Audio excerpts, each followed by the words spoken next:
What's up, y'all? It's your boy DSD, and we're back with another edition of our YouTube. And today is Thursday, so guess what that means? Opinion Thursdays.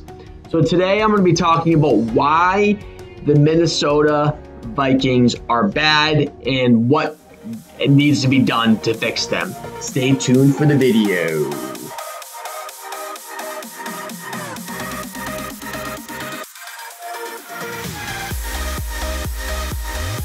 Alright, y'all, we're here, we're better than ever, super pumped to do this one. I'm doing a new setup, and I think this one's going to be really beneficial going forward. So, the category is, why are the Vikings bad? Then, number one is, I don't know how they're bad from one perspective. Number two is, why I believe they're bad. And then number three is why they're bad. So I want to first by starting out saying I have no issues with the Vikings, and I actually think that, truthfully, they are a pretty good team. And I will give you my full opinion at the end. So stay tuned for that. Okay, so the first one is, I don't know how they're bad. On paper, they're unbelievable. They have great talent. They have good coaching. Like, if you look at their offense, even like this year to last year, Dalvin Cook, Kirk Cousins, Justin Jefferson, Stephon Diggs last year, Adam Thielen, Kyle Rudolph, who's like underrated as they get. They have other good players, and then, they have great defensive players, all this talent everywhere, good coaching. Mike Zimmer comes from a pretty prominent coaching tree off of Bill Parcells. He was an assistant or something at some point, so he was definitely off a good coaching tree. I mean, end of the day, I just don't see how they'd be bad on paper. All this talent, all these good things. Statistically, it shows that their defense is actually, not great this year. They're 23rd in the league, but good defensive stats on certain, metrics. I'm going to put it right there so you guys can see what it is. Some good, some bad. So, I mean, with that being said, I think they have a lot of talent. They should be a lot better. So I'm going to move on to number two, is why I believe that they are bad.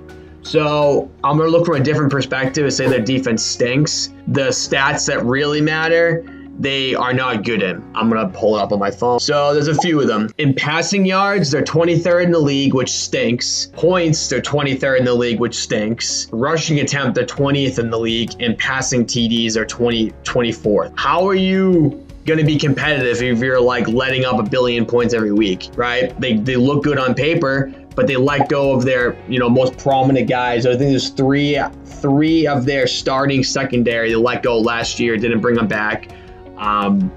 They didn't bring anyone in to fill those roles, and it's pretty apparent. The defense isn't as good as it used to be. Once again, on paper they're really good, but you look at Kirk Cousins.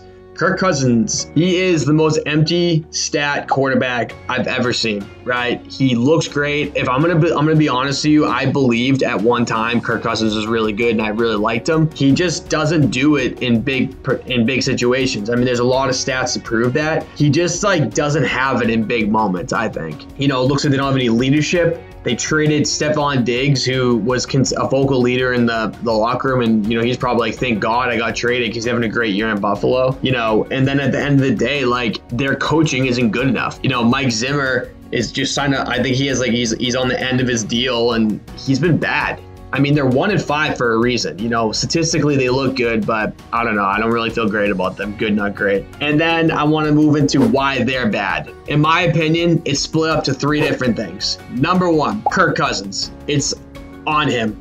He's got plenty of weapons. I listed at the beginning, on paper they should be good. And statistically, these receivers are top 5 in the league potentially, if you look at talent-wise. And statistically, if you look at these 2 receivers they have on offense, Adam Thielen and Justin Jefferson, any other team, they'd be lighting it up and throwing up a bunch of yards. They have a really good run game with Dalvin Cook, who arguably is a top 5 running back in the league. And then, like I said before, Kyle Rudolph, which is really good. Kirk Cousins is not great statistically against above 500 teams. Above 500, his passer rating is 73.3. And then below 500 is 121.9. So he's significantly better against bad teams, like everyone should be, right? You would think that you could carry that along to the good teams, but it's obvious he can't. And it's not like it's early in his career anymore, right?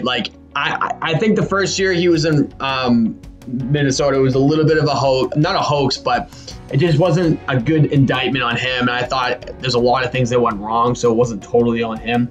Year 2, same thing, got worse. Year 3, I mean, like he has plenty of time, and it's pretty clear that he's just not that guy anymore. And or even if he ever was that guy, I just don't think he has it, and he's a big problem there. And they have to move on from him and literally just tank for Trevor Lawrence, because there's not a whole lot of hope there. And it just feels like, for whatever reason, Minnesota has this like dark cloud over it. I don't know why, but it does. It's weird.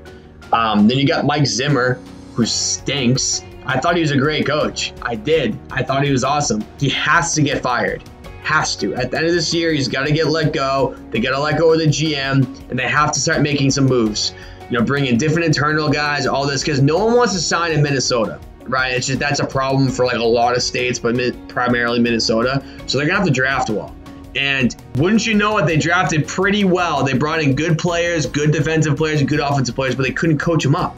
And it feels like their talent is by far good enough everywhere. It's just that they don't know how to put it together. At the end of games, they're always collapsing. They're always doing dumb stuff. Like Mike Zimmer, it comes from the coaching. Like, I think that if the NFL, it's the biggest representation of what your coach, how your coach handles things at the end of games. And trust me, Mike Zimmer's not great. He's bad. He needs to get fired. And I think that he might be good somewhere else. I think he's a good coach. Like he's got good fundamentals and all that, but like maybe he's not a head coach, maybe like a defensive coordinator or something like that, because he just doesn't have it. His team doesn't have it. Team never has it. So I don't know what's going on there. And they haven't brought in many good players. They allow people to leave. They don't fill in holes. They're basically betting on certain things. They fail miserably. At the end of the day, like, they should be better. And, you know, it was like 3 years ago, they may have went to the Super Bowl. You know, it's crazy. And like, honestly, there's really no clear indication, in my opinion, why the Vikings are bad. But I'll tell you straight up that it's a multitude of reasons. You got to blow it up and you got to move on, because Kirk Cousins is an answer. Mike Zimmer's not the answer. They have plenty of talent. I don't know how many times I need to say this, but they should be much better than what they've been showing. So that's just what I think, guys. So my closing argument is that the Vikings should be better, and it means if you should be better because you have enough talent and enough everything, you should be penalized for that. So, like, example, if you are a horrible team, you have no talent, all that, and the coach doesn't do well, it's not the coach's fault. You know, he doesn't, you know, what do you want him to do with just a bunch of garbage? They have the talent, they have the good coaching, and, you know, he deserves to get fired, in my opinion. Like, they just haven't done it for years. So that's what I think. That's it, guys. I really appreciate it. Let me know how I did. I think that this is going to be a good segment going forward. As always, make sure you subscribe down below. That would mean a lot to me to help to grow the channel. That's all I got to say, guys. Love y'all.